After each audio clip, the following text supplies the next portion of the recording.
You want primetime football in the horseshoe? You got it. Ohio State and Michigan State under the lights, and the atmosphere down here on campus already is electric. Good evening. I am Austin Ward. That is Bill Landis and Jeremy Birmingham. It is time for the pregame keys. We will get to Ohio State's availability report shortly when it is officially confirmed by the program. Maybe we'll speculate about it in the meantime, but it's great to have you guys down here, the full team out for a massive showdown like Ohio State, Michigan State. People are wearing alternate jerseys, man. I show up. You know what I mean? That's I'm a simple man. That's all right. All I need. A man of fine taste. What do you make of the grays? I like them. I like when Ohio State wears alternate uniforms and you can still tell it's Ohio State. Oh, okay. Perfect. All right. How about you, Mr. Traditional? They're okay. They're okay? Yeah, I mean, I haven't seen them like under the lights. I'm thinking about it from a photographer standpoint, like gray and potential. I think Michigan State will be wearing white, like it's going to be kind of meh, but whatever. All right. I bet they're selling a lot of them, and that's really what's important. I saw a few Alibaba specials walking That's really around. what's important. Yeah. But you're right, though. They're actually driving down the campus. It did feel a little bit juicier than I thought it would be this time of the day. I think this is a fan base that's Give them credit, Berm. fan base that's been waiting for a night game to kind of get loose and get tore up from the floor up. Ooh. And I think they're ready. I mean, the parking garages were packed. There was people walking around with plenty of beverages. It seems like the parking lot was getting full. Bill's here. I mean, Yeah. pretty good. Yeah, everybody's here. So we're excited. It's more football. And it's not quite going to probably be as competitive as the noon showcase in the Big Ten today. Will anybody cry afterward? Maybe. Okay. I hope not. Is it cool to be emotional as a head coach again after a game? Or I didn't know that Jim Harbaugh died. He did for the second time this year. That's crazy. Maybe Sharon Moore was realizing, like, maybe this was the last time he gets to coach a game. Maybe. I just thought it was embarrassing when a head coach showed emotion after a game.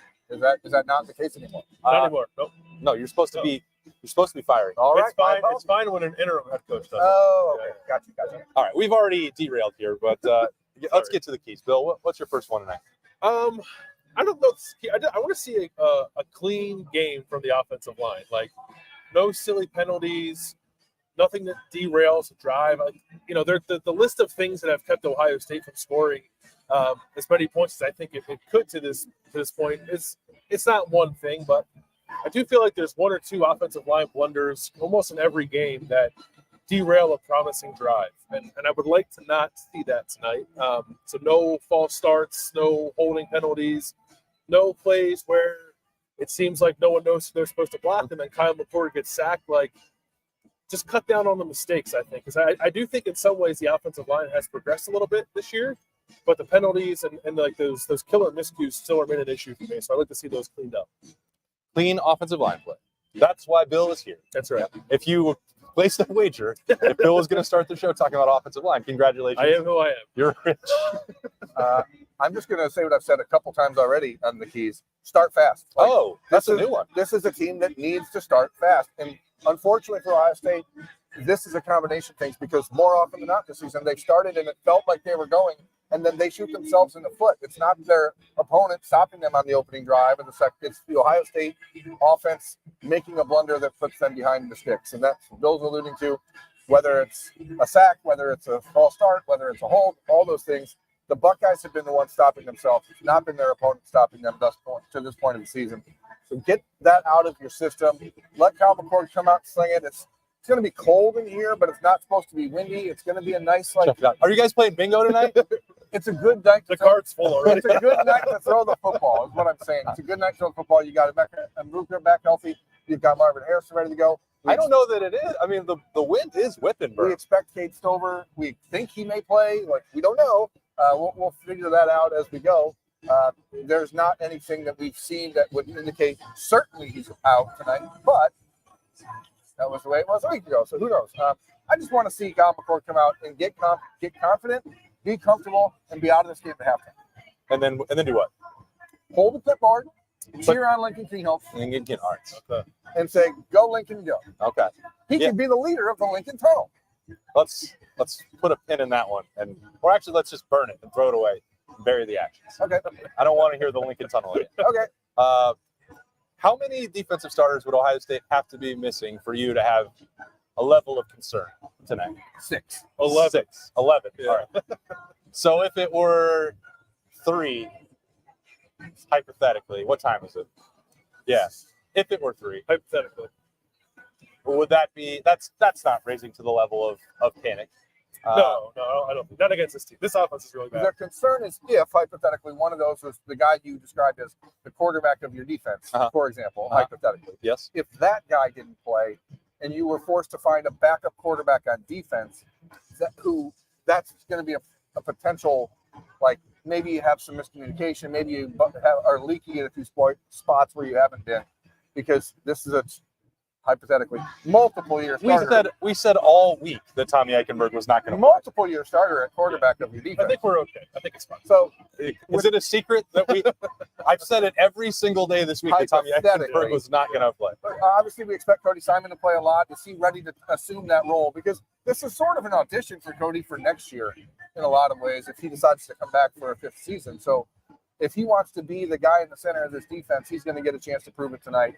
And I think there's reason to be optimistic that he'll do that. But to your point, you are missing Tommy Eichenberg. Obviously, we have not expected Lathan Ransom to go.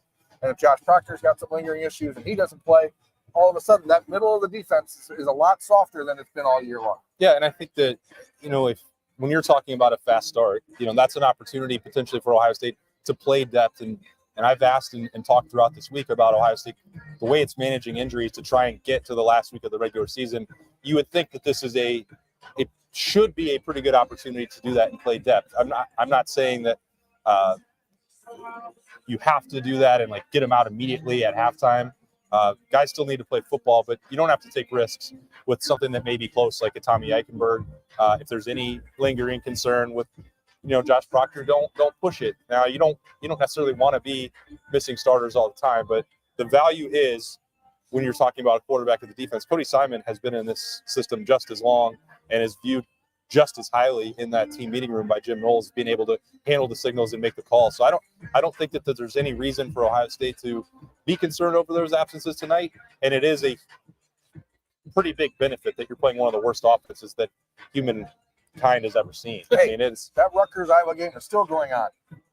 It's 3-0 at the half. I mean, those are just 2 elite defenses, Brian. Is Kyle Monangai not playing for Rutgers? I don't know. I watched the snap of that game. Not sure. You're a smart man, Bill. I know Deacon Hill threw a pick on the Rutgers 6-yard line. You don't say. Yeah. And Iowa missed an early field goal. So there's a lot of Iowa going on. We're talking a lot about other games, and I wonder why that is. Because it's fun to be at the Horseshoe, but Michigan State doesn't really move the needle as an opponent that can threaten the Buckeyes. If things go the way they're supposed to go, this should not be an interesting game. I think it's an opportunity for some offensive fireworks, right? Like they did it against Western Kentucky, and they ended up putting up a big number up against Purdue, but it wasn't like touchdown in that game. This feels like an opportunity to do that. The numbers on this Michigan State defense, as we said earlier in the week, are not terrible, not the worst that Ohio State has faced this year, but when it faced Washington and when it faced Michigan, they look absolutely awful. And Ohio State should be able to make Michigan State look the same way. So it should be a fun night for a lot of points here in the shoe. And then if it's not, we'll talk about it. But otherwise, I don't think we're staring down all that interesting of a game unless it gets so out of hand early enough that guys are resting and we see some players we haven't seen that much this year. Yeah, and I think it's actually a game where the eye test for the first time all year kind of matters for Ohio State because of the Washington's played this team. Michigan's played this team. Ohio State has been number 1 in the country in the first 2 rankings that don't matter much. We're getting to the point now where they start to matter a little bit. Michigan gets finally a ranked win. Georgia has a big game tonight. There's an opportunity for Ohio State to drop in the rankings if they come out and play sloppy tonight.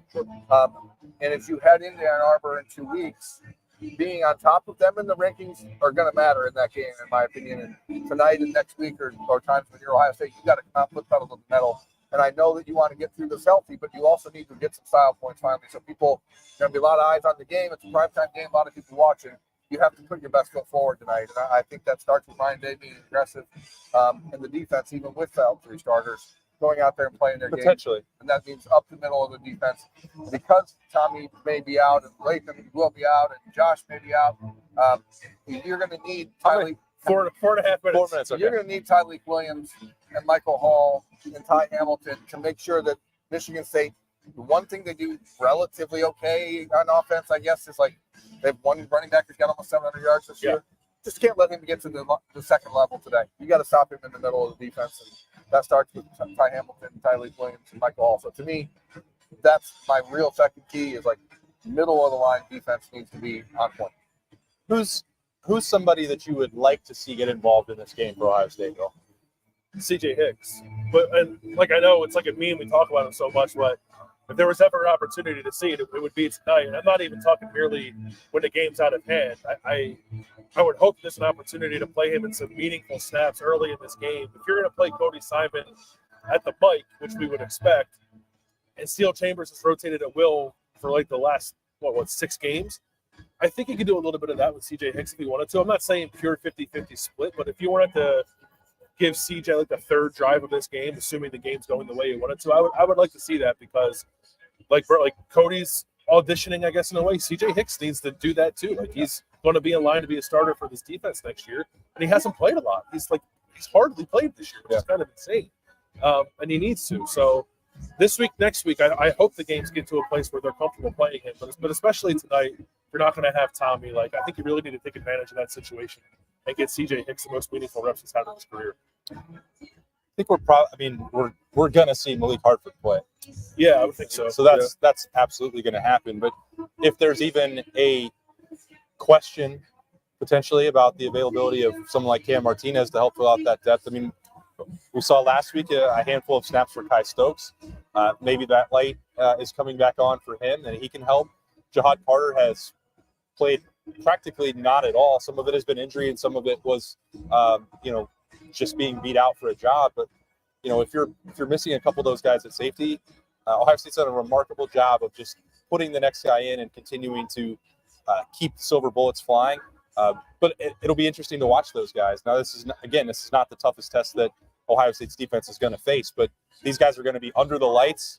It is November. It is a Big Ten opponent. They have scholarships too. Like they're going to be trying. So if this is a defense that wants to put a shutout on the board or continue to be in the top of the national rankings, it's the emphasis will be on a couple of those younger guys to perform at the back of the defense. And if something, gets loose in front of them, they got to get it on the ground. Yeah, I think Malik Hartford is the guy that's extremely important, not for necessarily tonight, but if the rumors and the conjecture about Lathan Ransom's injury maybe being more serious than initially thought, and that's out there, we haven't been able to confirm it, but it'd be silly not to at least acknowledge that it's out there.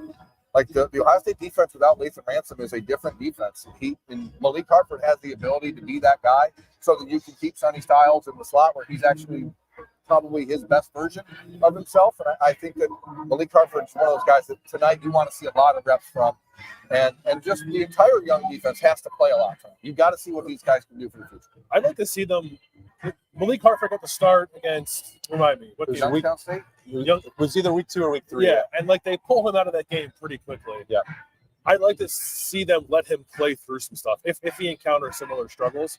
I just think it's good for a player's growth. I get why you do it early in the year, especially if you feel like you have Jahad Carter, who's incredibly experienced, played a lot of football.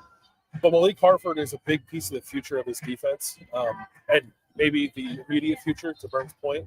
You got to let him figure out the flow of the game, figure out how to adjust to things, and not just pull him out of the game with the first sign of adversity. So I hope they let him do that. Yeah, and he probably will start because Josh Proctor is not going to play tonight. Lathan Ransom is not going to play tonight. Tommy Eichenberg is not going to play tonight. Joe Royer also out. That about runs down the key list there. Cam Martinez is questionable for this game. So a pretty healthy team for the most part.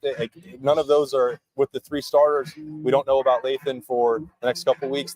As Berm alluded to, the suggestion that we had been getting, the indication previously was that he could be back by Michigan. But Tommy's not a long-term situation. Josh Proctor is not a long-term situation. So this is potentially a get-right opportunity for them and to get healthy. Kate Stover not listed as unavailable or questionable. So Wasn't last week either. That wasn't last week either. So Devin Brown is listed as available at quarterback as well. Tristan Gebbia is not listed on the availability report, even though we know that there's some sort of shoulder issue that seems to be going on with Gebbia and a massive ankle brace for Devin Brown. That's the rundown there. I mean, others, the season-ending stuff that's already covered. Maya and Fort Williams, both out. That's about it. Any of that rise to a level of surprise for you guys, or was that? It seemed pretty straightforward to me. Yeah, I mean, again, but it's a matter of whether or not Ryan Day decides to let the guys like Cade Stover, who have lingering issues, get out there and play and work through them, or if it's another night to give them an opportunity to rest. I don't know if there's a right way or wrong way to handle that. I think that it was difficult a week ago for Cade Stover to not play. I would have hated to be Keenan Bailey on Friday night when he told him he wasn't going to play. I don't imagine that was a fun conversation. Cade is a finalist for the Mackey Award, and unfortunately, Brock Bowers missed 4 weeks. He's coming back tonight. And then in the 3 weeks that he missed, Cade had no catches and he missed the game. So your opportunity to really take a shot at winning that award seems out the window. But the important thing for Cade is he wants to be a contributor on this offense. And we talked all week. How does Ohio State Ryan Day balance the injuries? The Buckeyes seem to have more of them than most people, but maybe that's just because we're paying attention so close. Yeah, but I'm not convinced of that. Yeah, I mean, I'm willing to acknowledge that it could be because I don't pay attention to other teams' rosters. Yeah, I know. We're in it, right? I mean, that's this. It seems like a lot when you're talking about it. You see, wow, 3 starters out for a game like that. That seems unusual. It's really not.